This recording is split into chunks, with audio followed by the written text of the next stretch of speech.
This video will take you through the steps required to create a WordPress website, which is one of the things that you'll need to do for our final project this semester. So once you've done this, you'll have a brand new website on wordpress.com, and the name of that website will be the pseudonym that you've been assigned for the purposes of this class. So the first thing that you'll need to do is find that pseudonym, and those are posted in our Georgia View site. They'll either be located in the news section, as you see right here, or perhaps in the content section.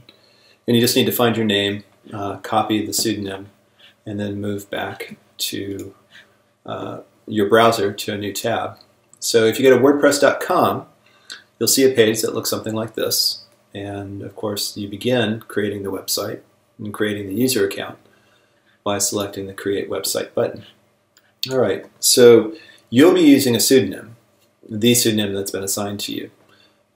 I'm going to use something a bit different, but it is important that you use the assigned pseudonym for the purposes of this class. Once you type in your pseudonym in that first box, you'll get a number of options. WordPress.com also offers a hosting service where for a small amount of money they will first create for you an individual domain like yourname.com and then host that site for a relatively small amount of money. For example, it costs $18 a year to host cms37101web.com. Rather than that, though, we're going to use the free option. So we just select that button.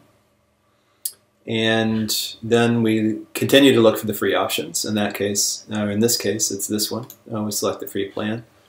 And then we need to give it an email address. And you absolutely do need to use your Clayton State email address, something like astudent32@clayton.edu.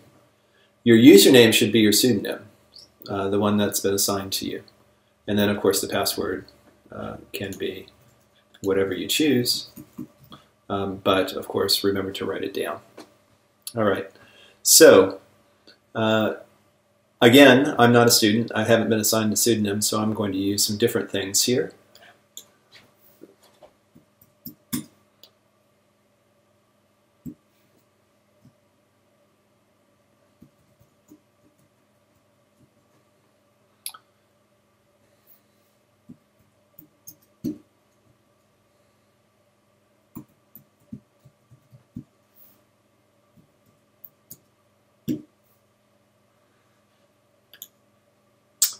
Add letters, at least one more.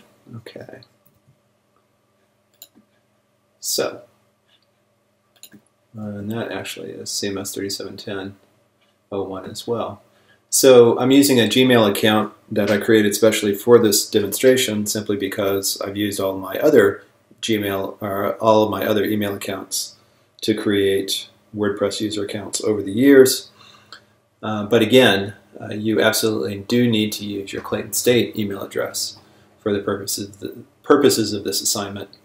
And the username for your WordPress account does also need to be the pseudonym that you've been assigned. So once we've got all that together, we simply create my account.